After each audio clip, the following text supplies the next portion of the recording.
you for being here today. We're very excited to have this session with the Ozark Mountain Daredevils, who have traveled all the way from Springfield, Missouri to be here and speak with us today and give a concert tonight, which I hope some of you are planning on attending.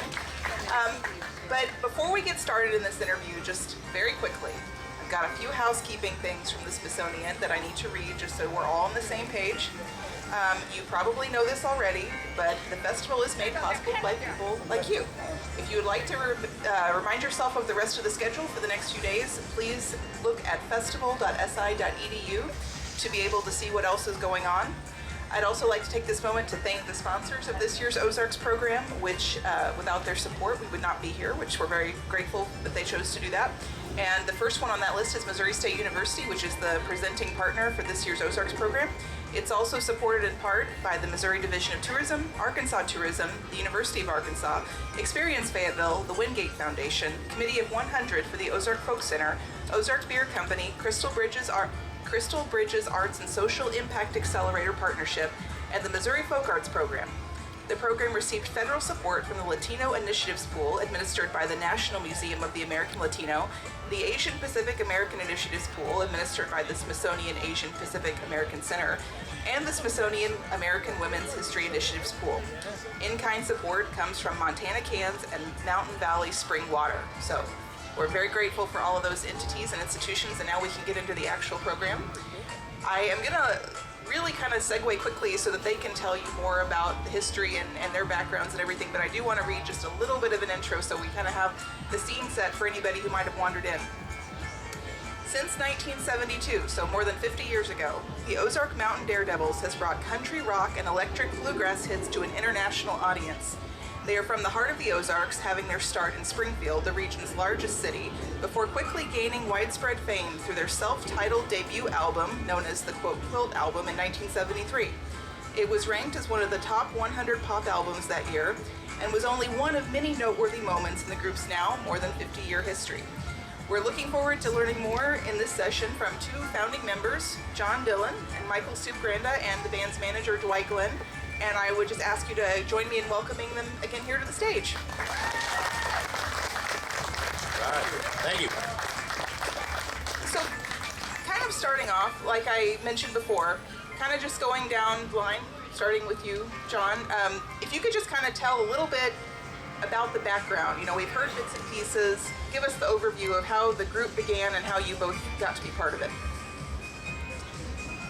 Well, we were basically a group of writers. We wrote music, not just for ourselves primarily. And then we discovered each other in Springfield, Missouri, because there's a cool, hip music scene there to this day, but going back into the 30s and 40s, music was really a part of that region. And the influences come from everywhere because it's also the birthplace of Route 66. So the entire country kind of like drains into that part of the world. And so there were all these interesting influences from rock and roll to jazz up the road in Kansas City, and also the wonderful traditional Arkansas music coming out of northern Arkansas. And it all kind of coalesced with all of us. We were influenced by different parts of that fabric that kind of existed and was woven together pretty strongly right there in Springfield. We came together just to share songs.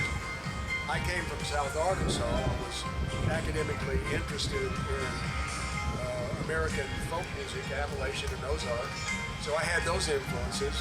Supe is from St. Louis, home of Chuck Berry. And so he was a rock and roll guy. Larry Lee was influenced by some of the chord changes that came out of Kansas City. And because of that sense of place, that upland sort of plateau of the Ozarks in Springfield, we all just came together to write songs. We had no interest in being rock and roll, country rock people. We just wanted to. We were a hippie band, and we got dragged kicking and screaming into the music industry, and we've been here 50 years. Do you have anything you'd like to add to that? Oh, yeah. Yeah, well, boy, do I. No, the Ozarks and the entire state of Missouri has many different influences. I mean, there's St. Louis on the eastern side that has all of its rock and roll influences, and on the Kansas City on the western border, there's always been a very thriving jazz element. From the south, you get country music and bluegrass and mountain music, and from the north, you get Iowa. But anyway, because Missouri has all those different influences, our band had all those different influences. So we kind of threw all those spices into the gumbo, and what came out was the Ozark Mountain Daredevils music, which is nothing but a fine example of the Ozarks area, of the Ozark Mountains. Okay, now just pause there for a second. So how do we get from a group of songwriters having a good time to now we're a band? So I know there's a little bit of a transition period in here, right? Yeah. Really, I mean, we had a bunch of songs in our pocket. I mean, a ton of songs just appeared in the first year. And a lot of them made the first record and the second record. A lot of those songs were written in 1970, 1971, 72. Some I wrote after going down and visiting Mountain View, Arkansas, and all the folks down there who play real traditional stuff. That was my influence. Everybody brought in things. Steve Cash was a poet. So we just started playing little clubs just to like play. And the next thing you know, a manager appears. And he said, I hear more to this than just hanging out in Springfield. And next thing you know, a producer comes in to see us play live in Kansas City. We weren't ready. I mean, we were really green.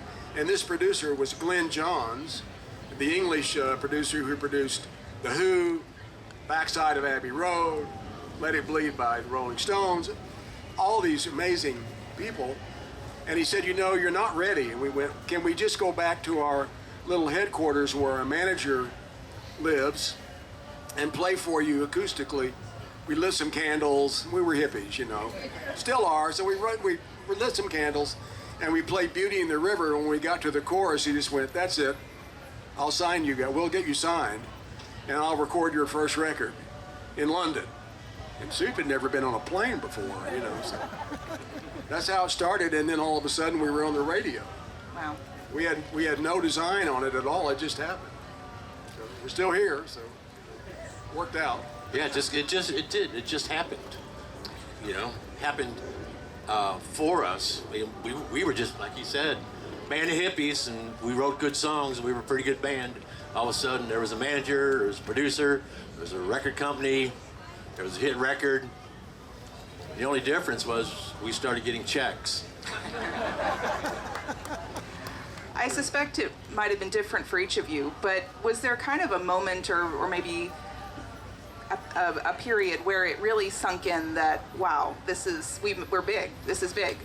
We just had come back from London, and there are all these different, if you're familiar with the Quilt album, it goes all over the place. It's all those influences from our region, that sense of place, including If You Want to Get to Heaven, which Steve Cash wrote the lyrics for after watching a preacher on TV in Springfield with the sound off. And he said, I guess if you want to get to heaven, you got to raise a little hell, because this guy was jumping all over the place. And I did the music for it. So that was our single. And then we heard it on the radio. Yeah, hearing it on the radio. Yeah, we heard it on the radio. And we were going, gosh, we're on the radio. And I called Steve, my friend and partner, Steve Cash, and I said, what happens now? And he goes, I never thought this far. I don't know. We don't know. Well, kind of going back for just a minute to the kind of the groundswell of all these things that were happening when you guys kind of started. Obviously the Ozarks has a long history of musical talent, tradition, going back to old time music and things like that as well. Did that consciously, did you really intentionally dig into that, or did that more rub off on you and what you were doing in some ways? Well, we just carried on the tradition. Mm-hmm. I mean, we're just another brick in the wall. We were just carrying on because the Ozark Jubilee was there, which was the first televised country music television show ever. Live, out of Springfield. All of a sudden we came along, we just happened to be behind it, And when we're gone, there's going to be somebody who comes up behind us. So we're just another link in the chain. Yeah, I think it's a sort of a rule of thumb, or maybe an unspoken rule, that old music kind of establishes the inspiration for new music. And it has to evolve.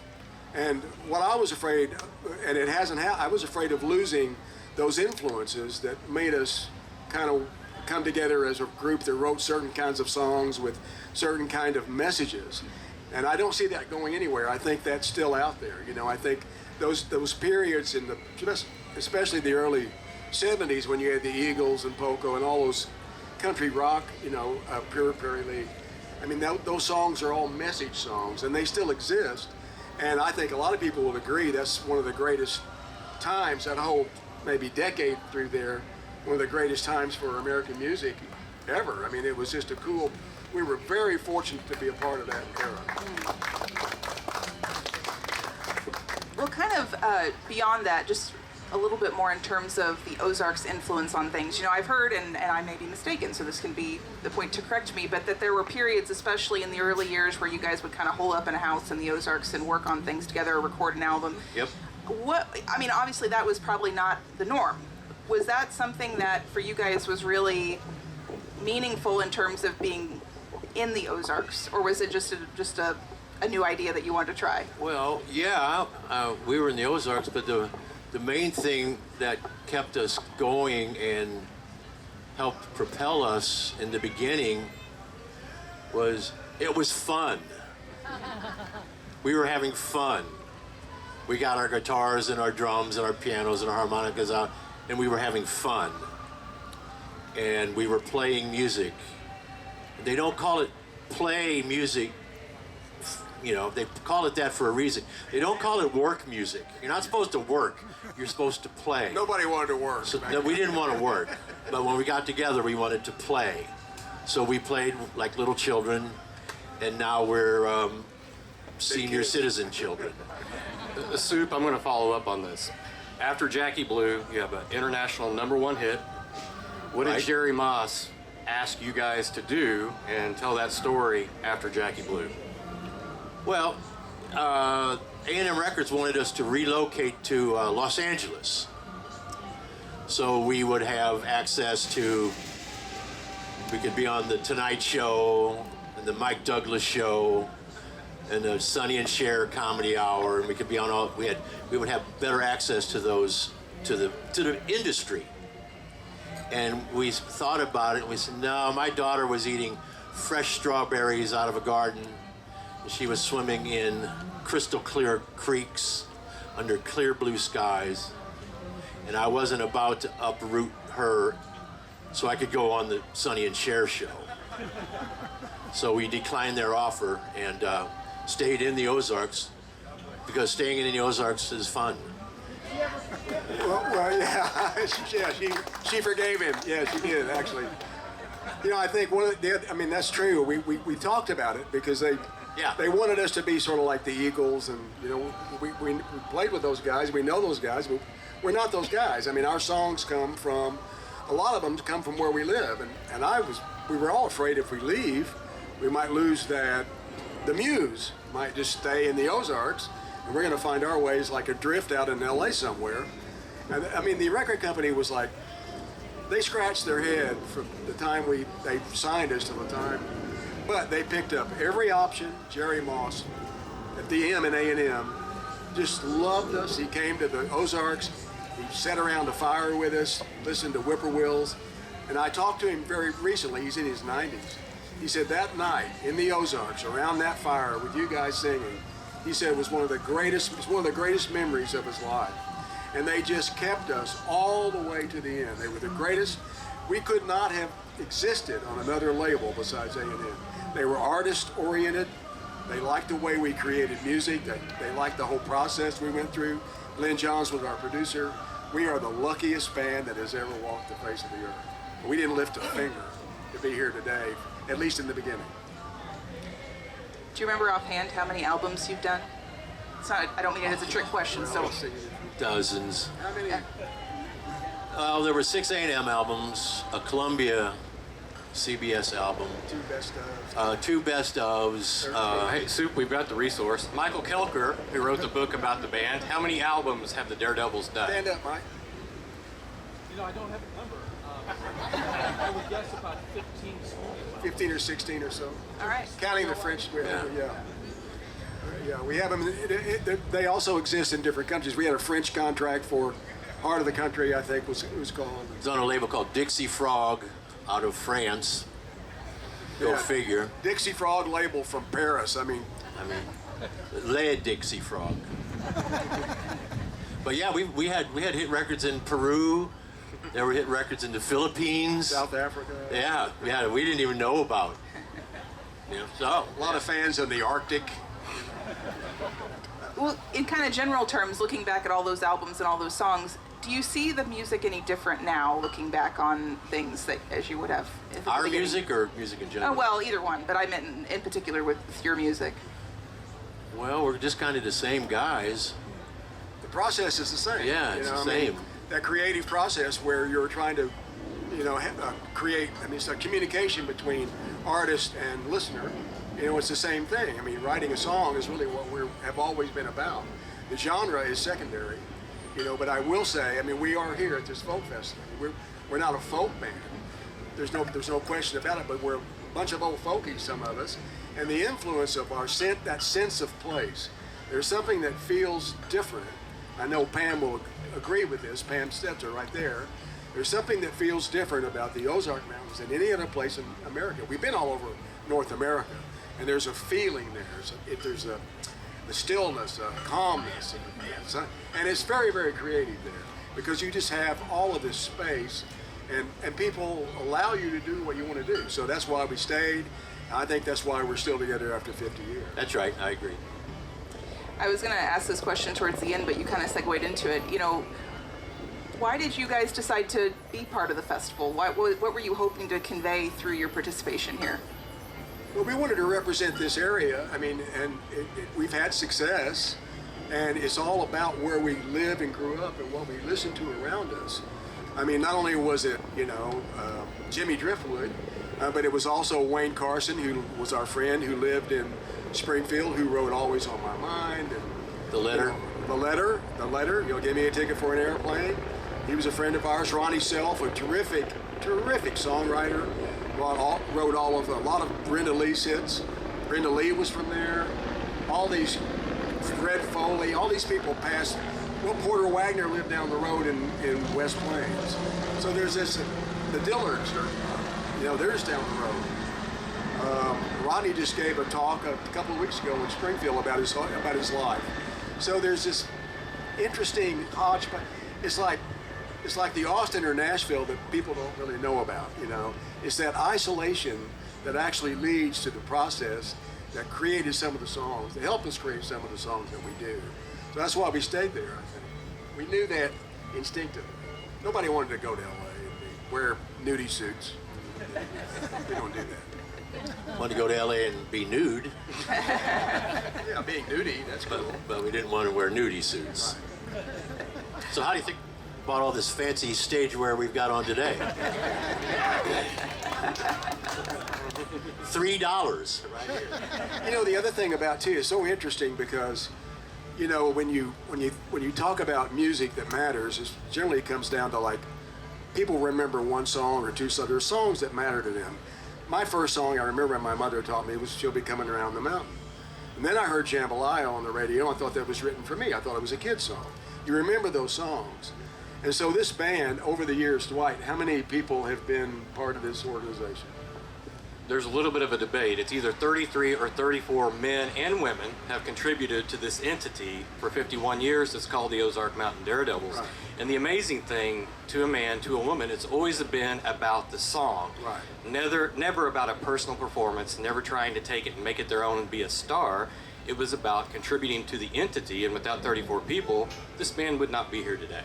Teamwork, cooperation. And songs matter.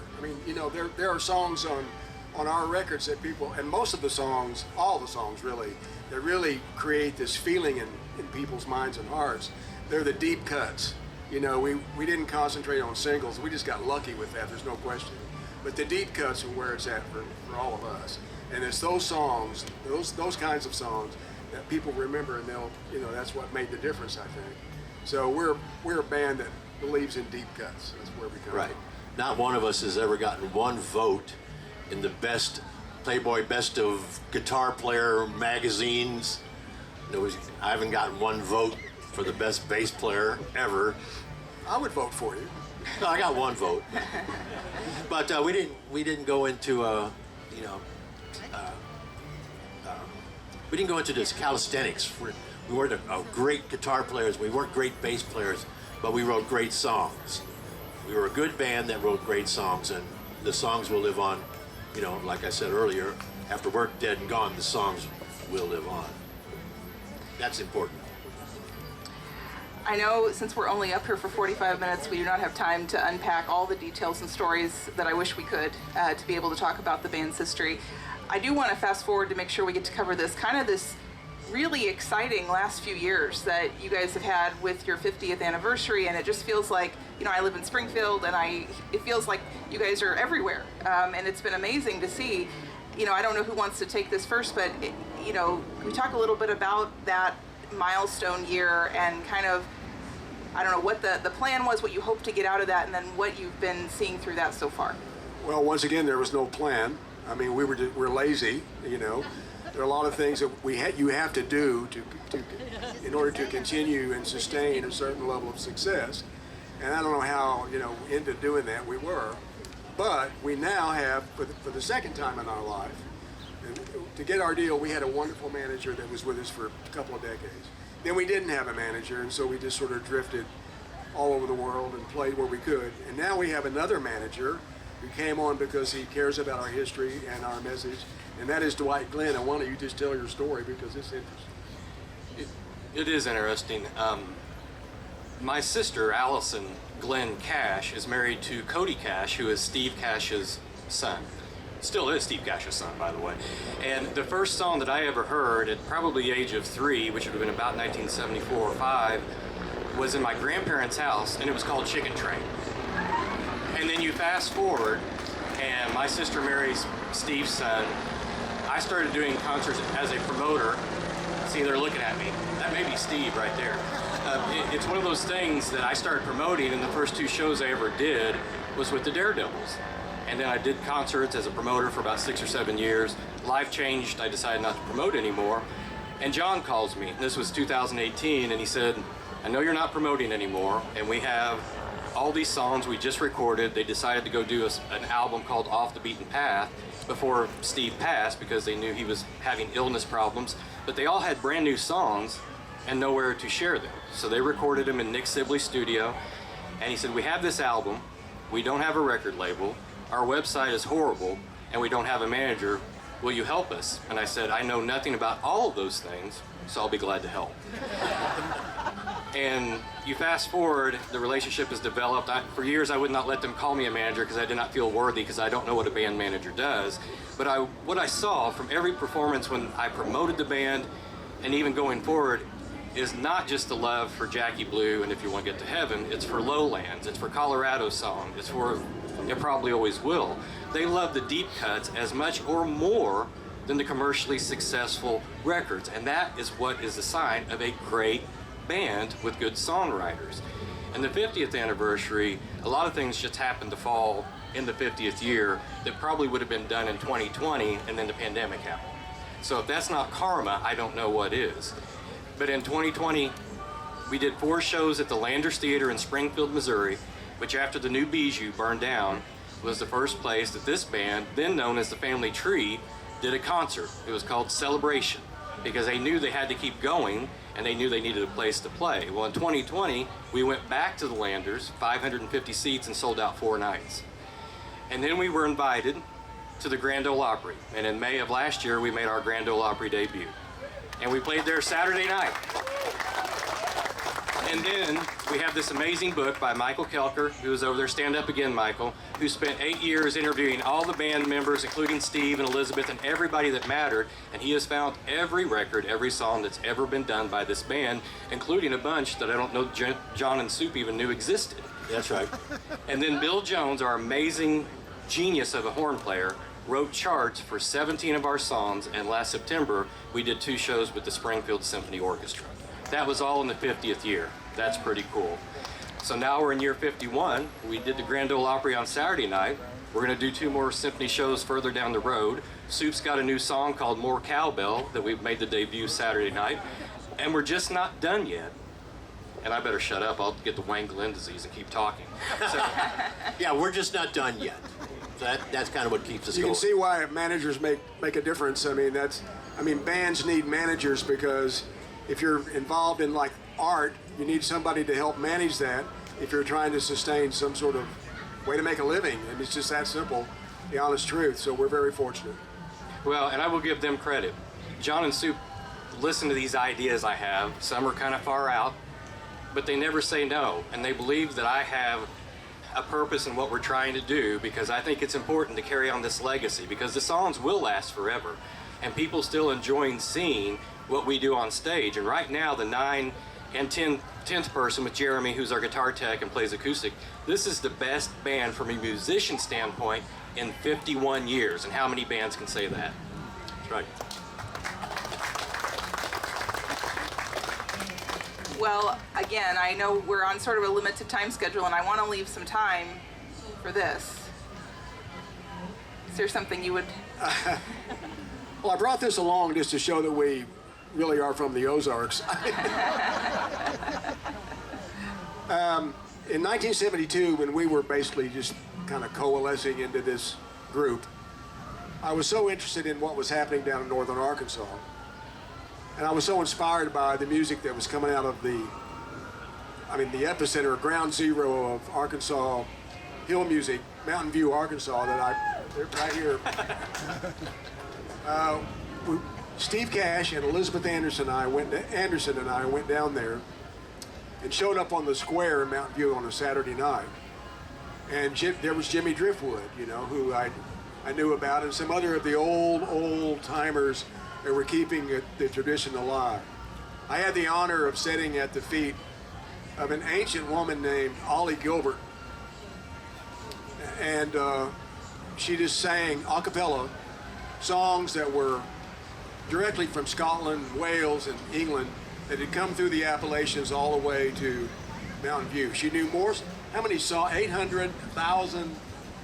800,000?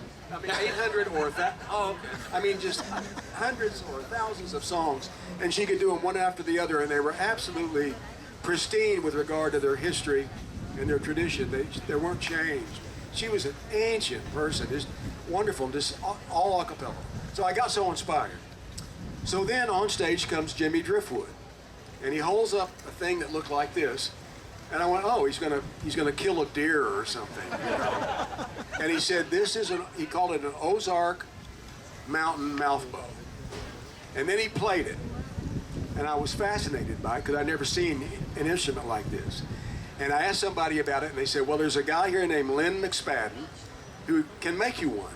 So the next day I went to Lynn McSpadden and had him make me an Ozark Mountain mouthbow. So then I had to learn how to play it, which it looks hard, but it's sort of easy, but it's also sort of hard. You have to figure it out. And I was piddling around with this thing, and then Steve Cash brought me a song. We're right in the early part of our career, and he goes, I've got this song. And he played harp, and he just played this chugging rhythm on a harp. And then he sang these lyrics, and it was Chicken Train. And it never changed his keys. I went, you can't do that. You got to change it. No, I don't change keys. I just play harp. So I thought the mouthbow would work. I played the mouthbow on it. Glenn Johns from England heard it, freaked out, said it's going on the record. We were appalled, thinking that people would think we were crazy. And I said, no one's going to care about this song. We have played it every single night since then because we have to. And I always said that if the people who are under 6 years old had a disposable income, we'd be really wealthy now because the kids really love it. And so for a while, only 3 people I could think of played the mouthbow, besides Jimmy Driftwood and myself. Buffy St. Marie, the wonderful folk singer from Canada, First Nations, beautiful person, played a mouthbow. So this is a mouthbow. You want us to play a little bit? I'd love that. The new Chicken Train. We've never done this together. I'll try to channel Steve Cash.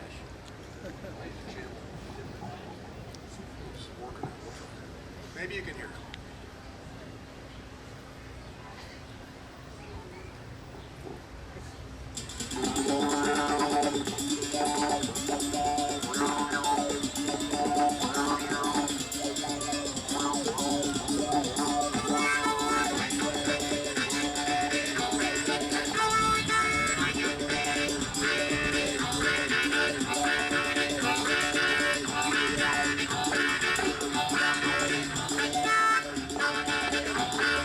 Chicken train running all day. Chicken train running all day. Chicken train running all day. Can't get on, can't get off. Chicken train taking chickens away.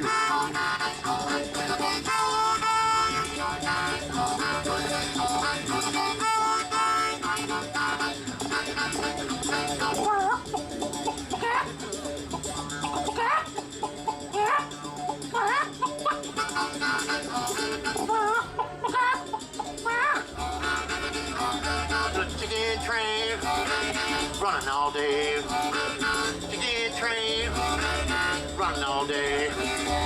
Chicken train running all day. Can't get on, can't get off. Chicken train taking chickens away.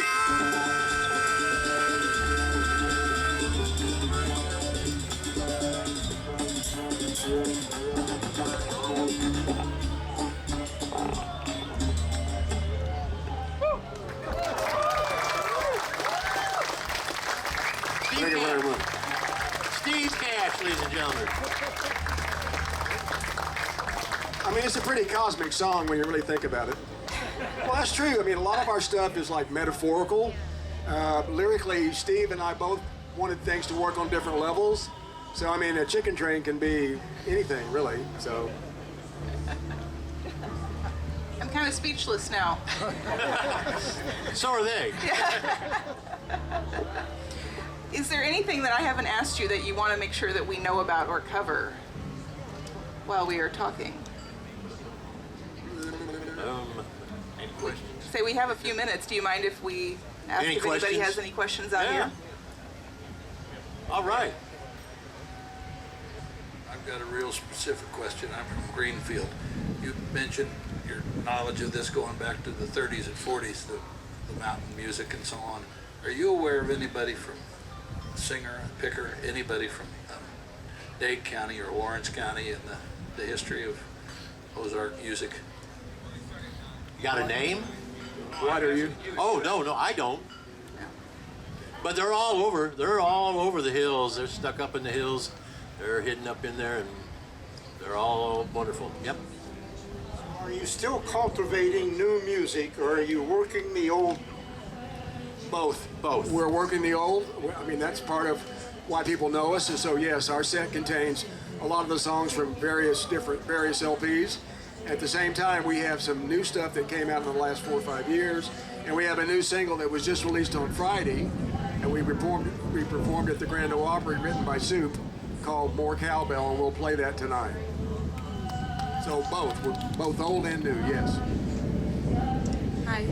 So what type of music is it, and what is your most famous song, and can you sing part of it? We just did. We don't know. I tell you, part of it, it goes all over the place, and that's been our I wouldn't say it's a problem. The record company really had issues with trying to figure out how to pigeonhole us. They called us country rock, but we weren't really that. With Jackie Blue, came out of the blue from someplace else, and there's so many different types of elements to our songs, and I think it's just based on we lived in a place where we were influenced by so many different types of music, and it's an evolving process, and we just absorbed it all. And so that was kind of part of what you just heard right there. Could be called skiffle music. I mean, skiffle, like Lonnie Donegan, if anybody knows who he is, his influence, the Beatles, talk about his influence, and it's stuff like this, jug band music, and Chicken Train is very much like that. And then we go on to do If You Want to Get to Heaven, which is power chord rock and roll. So, I mean, to us, it's just all the same. It's music, it's creative, we're going forward. I can't hear you. Sorry, I thought The Heaven that you mentioned, I thought this was your most famous song. Can you sing part of it, maybe? We will tonight. Yeah, we will tonight over at the Concert. Yeah, in the concert. Oh, okay. Yeah, we'll play it.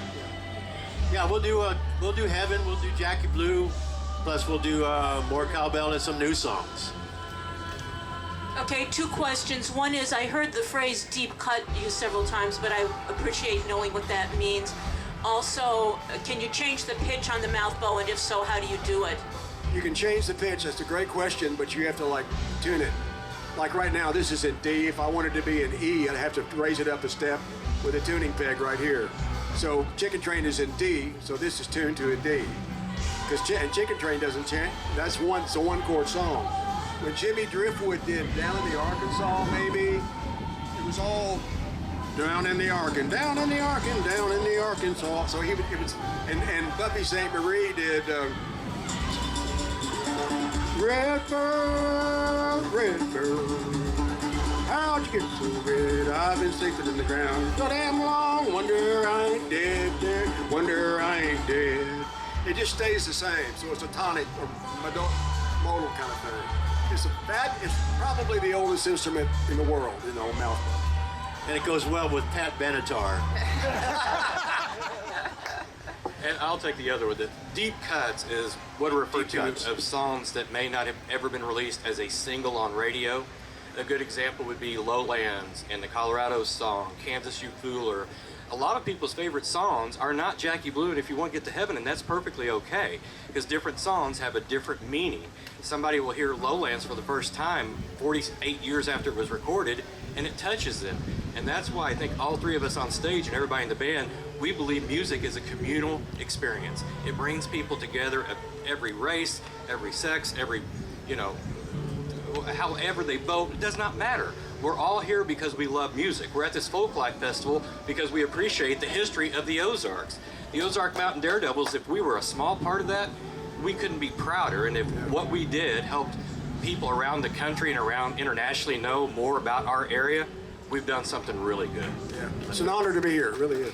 So basically, a deep cut, a deep track, when you put 10 songs on an album and you have one hit song that people listen to over and over and over and over, and they don't listen to any of the other songs on the album, those 9 other songs are deep tracks.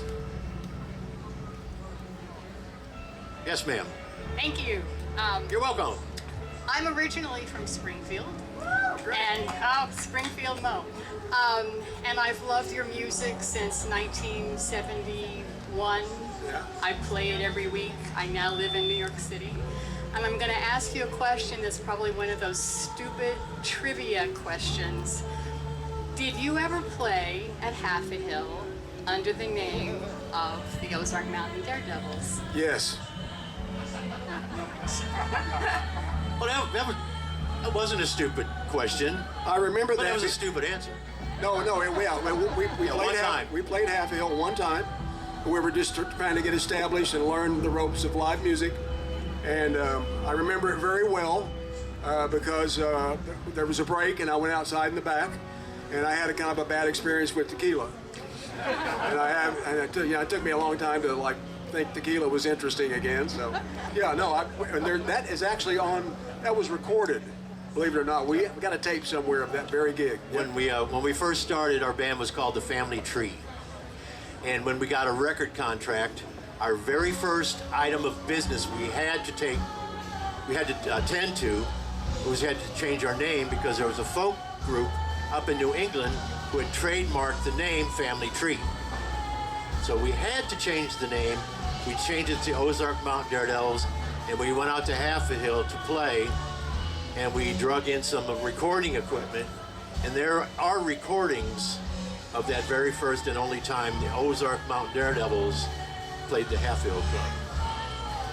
John, I'm going to interrupt. You left out the best part of that story.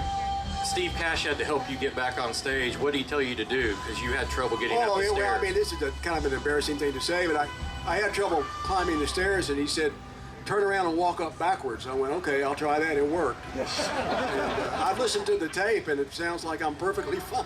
I remember the night, though. Yeah, the Hatfield Club. It didn't. After we played there, it wasn't around much longer. The place flooded, and it went on downstream, so it was all over. That's all she wrote. Hello, nice to meet you. Oh. Did you perform at President Clinton's inaugural? Don't remember you there. No, but our friends, the Kate brothers, did. Yeah. See, Clinton was from Arkansas, so he brought up Levon Helm and the Arkansas boys. But no, we didn't come up for that one. Yeah, it was called Denims and Diamonds, I think, was actually the party in Little Rock. And it was so interesting because we didn't play that gig, but I wrote a couple of jingles and ads for Bill Clinton that they played around Arkansas when he was running for president. So.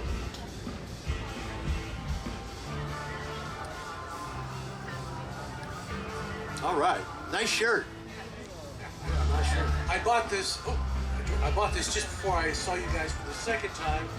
Northern Missouri Southern Farm Festival about 7-8 years ago, 2017. Anyway, my first time was in a small town in South Dakota in 1974. Oh my God. Right after If You Want to Get to Heaven was a hit, just before Jackie Blue came out. Anyway, third time I've seen you guys. This is a really big moment for me. I feel like I'm in heaven. So my question has to do with your whole, I can ask you all sorts of things about place, the music, the roots where you're from. What I'm most curious about, though, could you tell us something about the story of those two old farmers on the cover of the fourth album?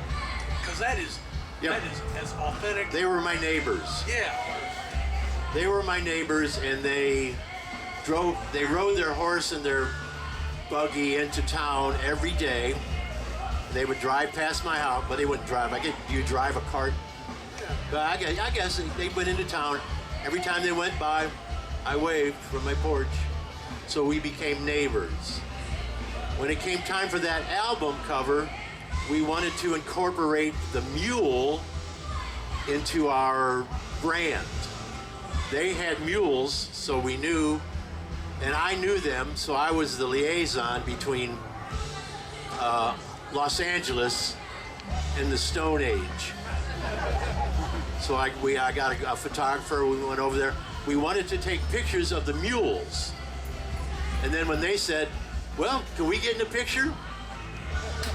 No problem. We took maybe 200 photographs that morning, and when we were going through them to pick out the best photograph to put on the album, we picked that one because the only difference between all those photographs was the expression on the mules.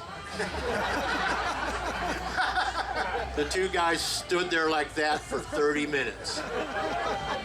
So we picked the picture that had the best expression on the mules. Roscoe and Clarence Jones in Boaz, Missouri. They were the end of an era. Men from Earth. They were men from Earth, yeah. I want to point out that if anybody is unfamiliar with this album, take a look at Curtis's shirt before you leave today because he has it on the shirt. Stand up, show them right there. There they are, right there. Clarence and Roscoe Jones. And it looks like we are now out of time. I see you. I want to remind everybody that I hope you stick around for the concert tonight. It's at 6 p.m. It's right over here on the Rensler stage. It's going to be really exciting. And thank you for coming out, and thank you both for being here and visiting with us. Thank you, dear. Thank you, folks.